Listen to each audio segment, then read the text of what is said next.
నమస్తే అండి, welcome to modern poet Madhuri's kitchen.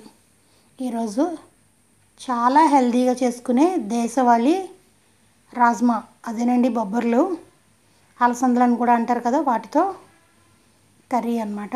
ముందుగా రాత్రి అంతా నానబెట్టుకుని బొబ్బర్లు అన్నమాట తీసుకోవాలి. మనం తీసుకునే కూరకి క్వాంటిటీ చూసుకుని ఆ బొబ్బర్లు నానబెట్టిన బొబ్బర్లని ఉడికించుకుని పక్కన పెట్టుకోవాలి. పూర్తిగా ఉడికించొద్దండి, ఒక 80% ఉడికించుకుని పక్కన పెట్టుకోవాలి. కుక్కర్ అయితే 2-3 విజిల్స్. నేను దీంట్లోకి మిక్సింగ్ ఏదో ఒకటి ఆలు కానీ వంకాయ కానీ ఉండాలి. నేను 2 వంకాయలు తీసుకున్నాను. కర్రీ ఎలా చేయాలో చూపిస్తాను. ముందుగా బాండిని పెట్టుకుని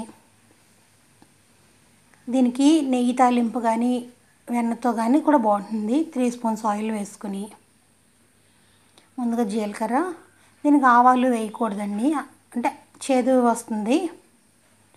జీలకర్ర ఫ్లేవర్ బాగుంటుంది.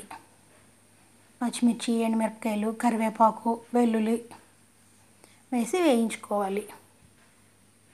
ఇలాంటి కూరలకండి పైనుంచి వేసే పొడి కారం కన్నా పచ్చిమిరపకాయ కారం, ఎండుమిరపకాయ కారమే ఆ టేస్ట్ బాగుంటుంది అన్నమాట.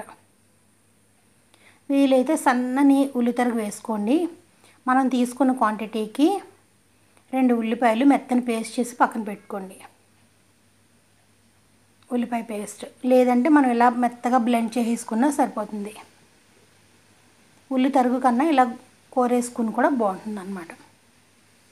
బాగా వేగిన తర్వాత పచ్చివాసన పోయే వరకు వేయించేసుకుని, ఇప్పుడు టమోటాలు ఎందుకు ముందు వేస్తున్నాను తెలుసా? వంకాయ త్వరగా మగ్గుతుంది. ఇప్పుడు వచ్చే మన హైబ్రిడ్ టమోటాలు త్వరగా మగ్గటం లేదండి.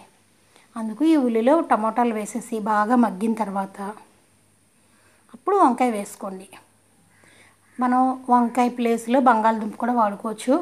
మీకు రైస్లోకి కర్రీ చేసుకునేటట్టయితే వంకాయ టేస్ట్ బాగుంటుంది. మనం చపాతీ, ఫ్రైడ్ రైసు ఇలా వీటికి ఏమన్నా కావాలి అంటే మటుకి అప్పుడు ఆలు బంగాళదుంప వేసుకోండి.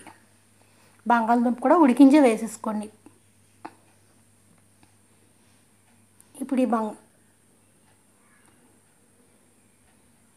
వంకాయలు కూడా బాగా మగ్గే వరకు మూత పెట్టేసుకుని మగ్గించుకోవాలి. మనం రాజ్మా కర్రీ ఇదివరకు రాజ్మాలు అవి మనకి లేవు కదా, మన సైడ్ ఎక్కువ. అందుకని ఈ బొబ్బర్లని పొలంలో అప్పటికప్పుడు పండిన బొబ్బర్లు, పచ్చి బొబ్బర్లు తీసుకొచ్చి పచ్చివి ఎలా తీసి అలా కూరలో వేసేవాళ్ళు అన్నమాట. చాలా టేస్ట్ ఉండేది. సరిపడా ఉప్పు, మూత పెట్టేసుకుని ఒక 5 మినిట్స్ అలా మగ్గించుకుంటే త్వరగా మగ్గిపోతుంది వంకాయకి. వంకాయ కూరలో ఎక్కువ నీరు వేసి మగ్గించే కన్నా అలా మూత పెట్టి మగ్గిస్తే వంకాయ టేస్ట్ బాగుంటుందండి. చూసారా, వంకాయలోని వాటర్ అంతా రిలీజ్ అయ్యి ఉడికిపోయింది ఆల్మోస్ట్. ఈ కూరని వంకాయ బొబ్బర్ల కూర మా ఊర్లో చాలా ఫేమస్. అంటే వెజిటేరియన్స్ అందరికీ ఇప్పుడంటే పూల్ మకానాలు ఇవన్నీ రకరకాల ప్రోటీన్, ఫైబర్ అనుకుంటూ వచ్చేస్తున్నాయి కదా. అప్పట్లో వంకాయ బొబ్బర్లు రిచ్ ప్రోటీన్ ఫుడ్ అన్నమాట. మీకు కారం సరిపోదు అనిపిస్తే కారం కూడా వేసుకోండి. దీనికైతే ఎలాంటి గరం మసాలా అవసరం లేదు. కాస్త మీకు స్పైసీగా కావాలి అనిపిస్తే చిటికెడు గరం మసాలా వేసుకోండి. వేసుకొని ఉడికించి పక్కన పెట్టుకుని బొబ్బర్లు ఆ నీరు కూడా వంపేయద్దండి, ఆ నీరు కూడా వేసేసుకోండి. ఉడికించగా నీరు మిగులుతుంది కదా, అది కూడా వేసేసుకోవచ్చు. ఈ బొబ్బర్లలో 2-3 రకాలు ఉంటాయండి.